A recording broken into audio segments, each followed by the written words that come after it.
Salut, c'est Jonas. Bienvenue dans cette nouvelle vidéo.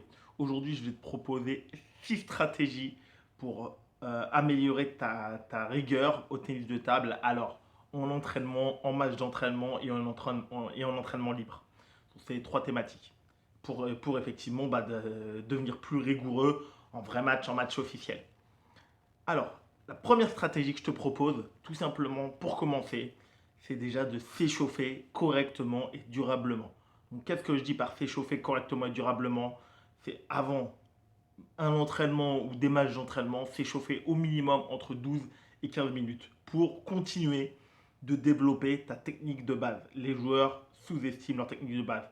Moi, je pense honnêtement qu'avant d'être 14, 15, 16, si tu t'échauffes pas entre 12 et 10 et 15 minutes minimum, voilà, tu t'échauffes pas assez longtemps, ça veut dire que tu passes trop vite au match officiel, c'est-à-dire que tu perds un potentiel, un processus de progression dès l'échauffement, parce que c'est important de faire les matchs, mais dès l'échauffement, tu perds un potentiel de progression parce que tu répètes pas la base.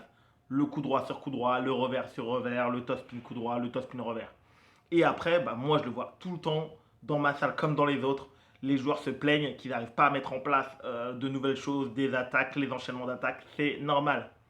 C'est normal. Parce que c'est bien de t'entraîner, mais lorsque tu es en match d'entraînement derrière, il faut également prendre le temps de bien faire. Je vois les joueurs, ils vont faire 3, 4, 5, 6 coups droits à peine et ils sont déjà en train de reculer, de faire des balles. Ils font quelques balles et ensuite ils partent sur un match. Au lieu de rester concentré, continuer de bien faire son coup droit sur coup droit. Ensuite, on fait le top coup droit pour les deux joueurs. Donc là également, on va développer aussi bien l'attaque que le bloc. Et là, on sait que c'est un très très gros problème pour la majorité des pongistes, d'être capable de bien bloquer sans paniquer. Et le temps d'échauffement, il est extrêmement crucial là-dedans pour apprécier toutes les variétés que tu vas recevoir avec les balles liftées. Et ainsi de suite. Donc ça, premier point. Le deuxième stratégie que je vais te proposer, c'est une fois que le match il a commencé là pour le coup, tu vas t'entraîner. Alors tu peux le faire sur un set complet ou tu peux le faire avec parcimonie pendant 2, 3, 4 points. Donc ça c'est entièrement à toi de décider. Tu vas t'entraîner à viser, à mettre 100% des balles sur la même zone de la table. Ah ouais, donc là c'est vraiment une stratégie, voilà, la rigueur pure. Peu importe que le joueur soit bien placé ou mal placé, donc là ça va pas être ton objectif de toujours le mettre hors de portée, ça va être de viser 100% des balles sur une zone de la table. Et donc du coup, techniquement, ce que tu vas devoir réaliser, parce que lui, le joueur, il va jouer partout sur la table, il va jouer dans ton coup droit, dans ton revers. Donc si par exemple tu décides de viser hors le service et la remise, pour le coup, hors le service et la remise, tu peux décider de servir court dans le revers et après d'envoyer toutes les balles, absolument toutes les balles, dans la zone coup droit. Le joueur pousse dans ton revers, je vais pousser dans le plein coup droit, il top dans mon coup droit, je rebloque fort dans son plein coup droit, il revient dans le revers, je réattaque dans sa zone coup droit. Peu importe si le joueur il est placé, pas placé. Voilà, donc ça va t'entraîner effectivement à ne pas prendre en compte le placement de l'adversaire, mais à chercher à chaque fois à donner le maximum de qualité dans une balle, mais sur une zone précise. Donc parfois tu vas te rendre compte que lorsque tu es pas bien placé, il faudra arrondir un peu la balle, arrondir la trajectoire de la balle, parce que sinon tu vas faire la faute, parce que sinon tu es mal placé, parce que l'adversaire il a bien accéléré. Et parfois, lorsque tu vas des balles que tu aurais joué de façon un peu plus intermédiaire, comme le joueur il va être mieux placé et qu'il va avoir remarqué, effectivement, que tu joues exclusivement pendant 2, 3, 4, 5 balles sur la même zone de la table, il va pas forcément trop bouger. Là, il te faudra techniquement te forcer à essayer de jouer un peu plus vite, un peu plus fort, un peu plus tôt, pour la finalité du point, gagner le point. Donc ça c'est ultra important. Voilà, donc être assez rigoureux pour mettre ça en place. Comme j'ai dit, l'objectif là, c'est pas de le faire forcément sur tout un set, juste quelques points. Tu te dis voilà, il y a deux partout. Tu dis voilà, les trois prochains points, je vais jouer 100% des balles dans la zone revers. Donc ça c'est une stratégie pour devenir plus rigoureux. Parce qu'à chaque fois, tu vas être tenté, des fois lorsque le joueur il est un petit peu déporté, d'ouvrir. Là, il faut rester concentré. Toujours envoyer la balle dans la zone que tu as décidé. Bien sûr, si la balle va de l'autre côté parce que tu l'as remis en catastrophe, parce que l'adversaire il a accéléré, c'est pas grave, t'as pas réussi ton objectif, mais c'est aussi l'une des techniques pour apprendre à quoi qu'il arrive, on utilise sa technique pour la ramener dans la zone qui m'intéresse. Parce qu'il y a toujours, à partir du moment où tu vas toucher la balle, il y a toujours une possibilité technique pour mettre la balle où tu veux. C'est ça qui est fort au tennis de table. C'est qu'après, toi, tu n'as peut-être pas la technique, mais des joueurs beaucoup plus forts que toi, ils l'ont. Donc voilà, l'objectif pour toi, lorsque tu fais ces mini-séquences, c'est de trouver les solutions techniques pour que même si ta balle manque de vitesse, même si elle est un peu plus haute, même si elle est un peu plus courte, c'est pas grave, au moins j'ai respecté mon engagement de départ. J'ai voulu jouer les trois prochains points en ne jouant que toutes les balles dans le coup droit, par exemple, bah, même si elle est revenue plus haute, même si j'aurais pu la remettre un peu plus basse, un peu plus rapide, un peu plus profonde dans la zone revers, j'ai respecté l'engagement mental que j'avais pris avec moi-même, j'ai mis la balle dans le coup droit. Et voilà, et bien évidemment, lorsque tu vas faire ce genre de défi, voilà, il faut également être capable de se décorréler du résultat final. Forcément, si tu es moins efficace globalement, c'est normal. Le joueur il va s'en rendre compte. S'il reste bien, s'il est capable, ça ne veut pas forcément dire qu'il va réussir, mais s'il est capable de produire, s'il t'attend bien, s'il te contre bien, il y a des chances pour qu'il garde l'initiative. Moi, je le fais de temps en temps, mais pas mes partenaires de club, ils ne s'en rendent pas compte. Après, c'est normal, moi, que je réussisse parce que je suis plus fort que si toi, tu le fais parfois sur des joueurs plus forts que toi, bah, tu vas peut-être réussir à quand même gagner les points. Si tu le fais sur des joueurs de ton classement, ça peut être de temps en temps en leur faveur, de temps en temps en ta faveur, et sur des joueurs plus forts, évidemment, que tu jouerais partout sur une seule zone, ils sont plus forts que toi. Donc, dans la majorité des cas, de toute façon, ils vont gagner la majorité des points ou les points les plus importants. Donc, ça change pas grand-chose au final. Après, pour toi, ce qui est intéressant, c'est que si tu mets ça en place, tu vas t'entraîner à être concentré, rigoureux pendant une séquence de balles. La troisième stratégie que je te propose pour devenir plus rigoureux, alors là, c'est voilà, typiquement en match d'entraînement, tu fais exactement le même service pendant un set complet. Pendant un set complet. Le même service au même endroit. Ce qui est ultra intéressant avec ça, c'est par exemple, je vais décider de servir court coupé dans le coup droit. Ton adversaire va s'en rendre compte au bout de deux trois services, 4 services. Lui, il ne sait pas toi ce que tu as décidé, donc il doit quand même rester vigilant. Donc c'est toujours ça qui est super intéressant en tennis de table. Alors là, il va y avoir plusieurs possibilités à ce moment-là. C'est que soit il va réussir à peu prendre l'avantage, et là, ta frustration risque de prendre le dessus, donc il faut maîtriser ça. Hein, c'est toujours important, c'est ça, il faut maîtriser ça, il ne faut pas paniquer, il faut rester sûr de tes convictions. Je continue de servir au même endroit de la même façon, même si l'adversaire il remet bien. Et bon, pour toi, tu as deux questions à te poser. De quelle façon est-ce que je peux améliorer légèrement mon service sans le modifier pour que l'adversaire remette un peu moins bien? Ou sinon, même si je réussis pas forcément à l'améliorer en qualité, parce qu'il a déjà une bonne qualité, hein, on n'est pas forcément un mauvais serveur. Moi, je peux faire un service voilà, qui est coupé, qui est court dans le coup droit, mais le joueur, il fait une remise et je vois bien qu'il réussit à mettre. À quelle vitesse je dois accélérer dans mon déplacement, quelle balle suivre de la balle suivante, comment est-ce que je dois la jouer pour prendre l'avantage, pour prendre le contrôle du point. Si par exemple, moi je décide de faire ça pendant un set, court coupé dans le coup droit, et que le joueur il remet court, les deux premiers points, je remets long, il attaque avant moi, je flippe mou, il attaque dessus. De quelle qualité doivent être mes balles suivantes pour du coup me permettre de reprendre le contrôle du point. Et ce qui est ultra intéressant, c'est que sans changer ton service, tout l'objectif il est là, on garde cette même concentration, cette même rigueur, sans changer ton service, tu vas du coup devoir te concentrer sur cette peut-être sur la première balle, mais beaucoup sur cette remise de service pour trouver le bon placement, la bonne vitesse, l'attaque bien placée, la poussette qu'il faut pour regarder le contrôle du point. Et là, ce qui est intéressant, c'est que si tu réussis à faire ça, par exemple, ton adversaire avait réussi à prendre quelques points d'avance et qu'au final, tu recommences à grappiller en reprenant le contrôle sur ton propre service, il va être obligé, enfin, dans la majorité des cas en tout cas, il va se sentir obligé de prendre plus de risques sur ton service. Et sans avoir changé ton service, forcément, il risque de faire plus de fautes ou de remettre moins bien. Pourquoi? Parce qu'il va chercher à faire encore une meilleure remise. Mais là, ton service, s'il a toujours la même qualité, il risque de faire des fautes directes, de voir une remise de moins bonne qualité. Alors qu'au tout début du set, par exemple, il était assez à l'aise. Et ça qui est intéressant, c'est que tu dois absolument garder ta ligne de conduite sur ton service, mais tu dois trouver des solutions sur la balle suivante. Cette remise de service, comment je fais pour l'exploiter à fond? Parce que malheureusement, que tu le veuilles ou que tu ne le veuilles pas, tu vas rencontrer des tonnes d'adversaires qui vont être allés sur tes services, qu'ils soient plus forts ou plus faibles d'ailleurs. Et donc, parfois, ça ne se jouera pas là-dessus. C'est vrai, moi je dis toujours, il faut essayer de chercher au maximum, mais comme toi, comme moi, ça m'arrive, parfois, ça ne se jouera pas là-dessus. Il faudrait que tu sois ultra performant avec une palette de services très réduite. Il faudrait que tu sois ultra performant sur la remise de service de ton adversaire. Donc, c'est aussi un exercice qui t'entraîne ta rigueur, mais qui également joue sur le plan tactique, technique, bien sûr, et tactique, parce qu'il va y avoir cette évolution technique et tactique tout au long du set, voilà, partant du postulat que ton service, il va absolument pas changer. Maintenant, là, j'ai pris un cas plutôt classique d'un service court coupé dans le coup droit, mais le service que tu peux décider de faire, ça peut être également un service long lifté dans le revers. La dernière fois que j'ai fait une séance à la salle, c'est exactement ce que j'ai fait.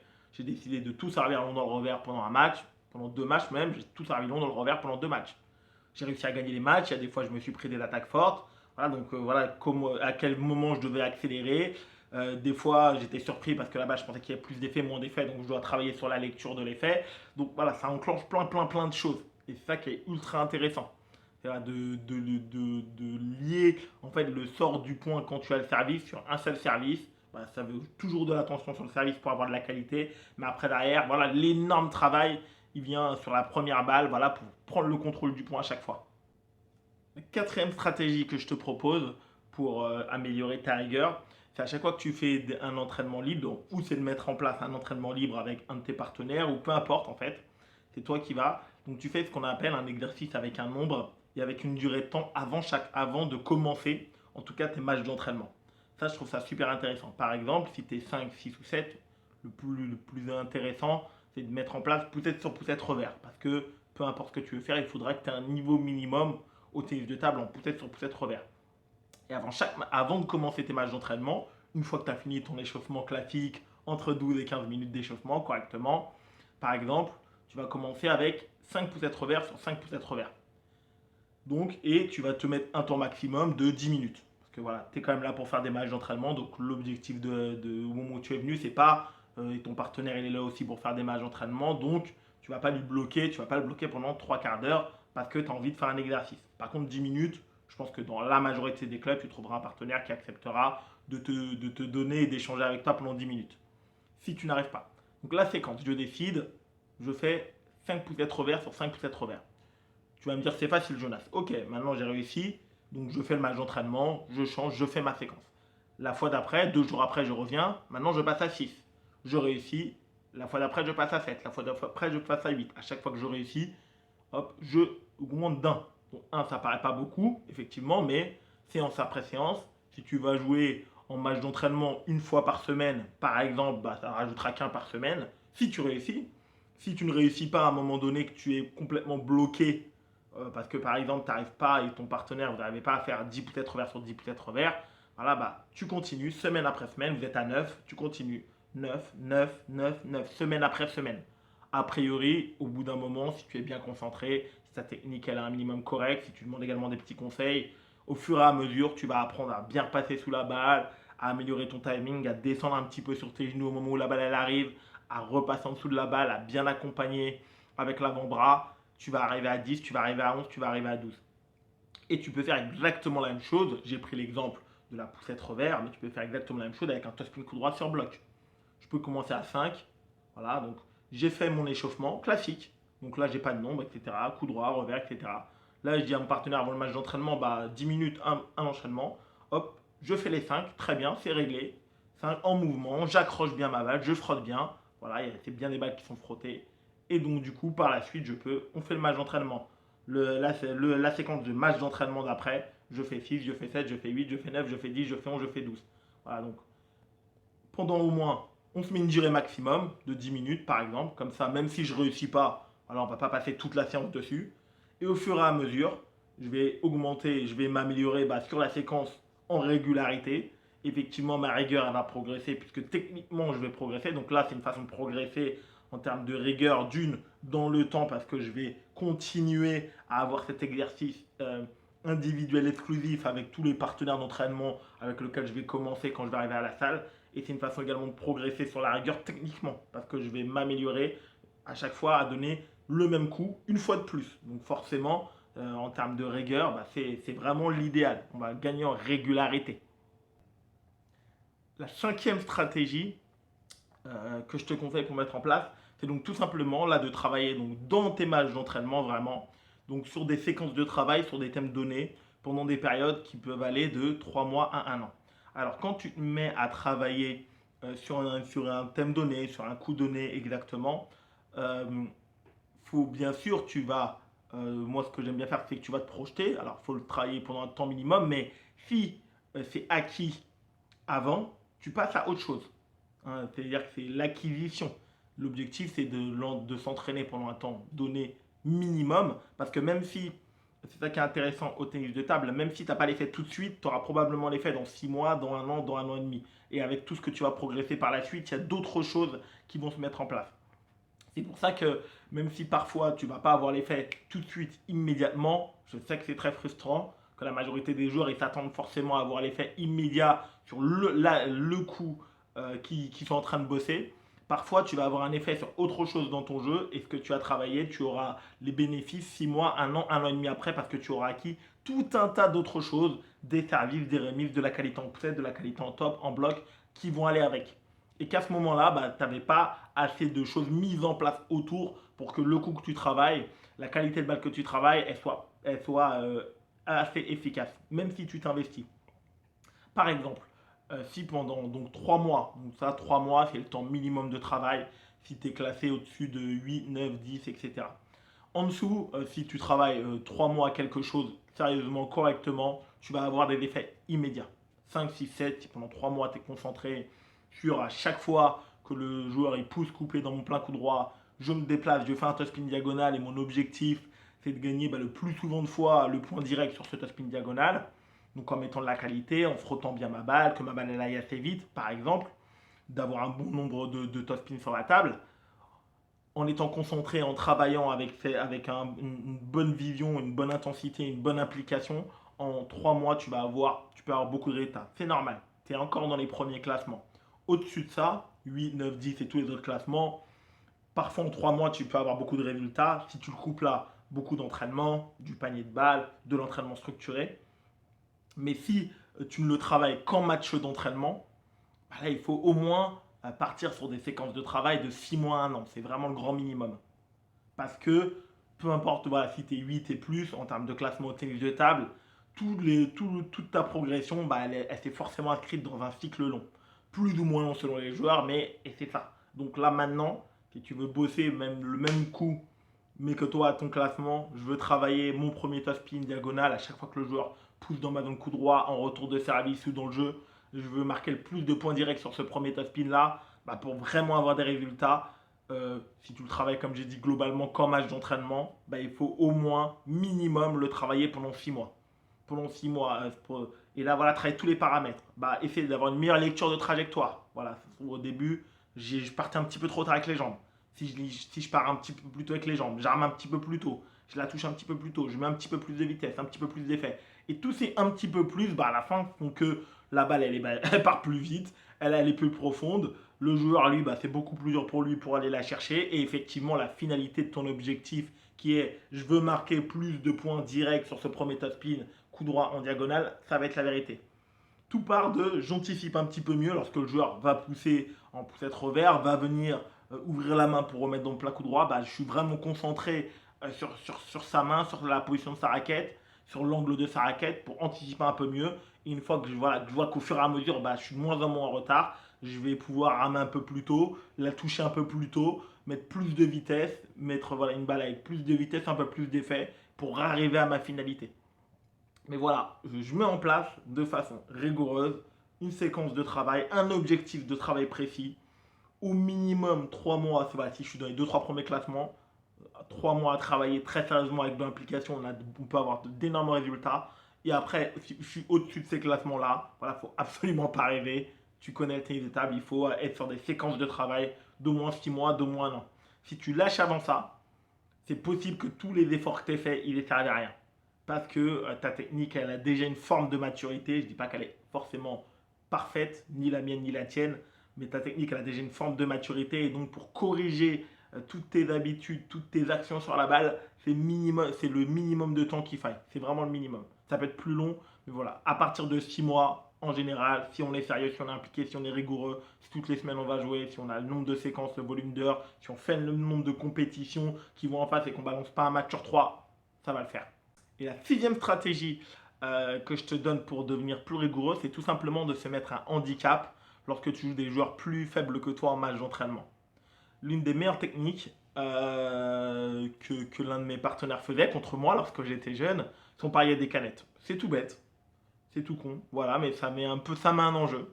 Alors au début, ce qui est intéressant, c'est que bien sûr, si tu joues une canette sur le match complet, alors que tu es manifestement plus fort que ton adversaire, bah, ça ne va pas avoir l'effet de compter. Parce que tout simplement, tu sais que même si tu perds le premier set, tu vas gagner les trois autres et ça va le faire.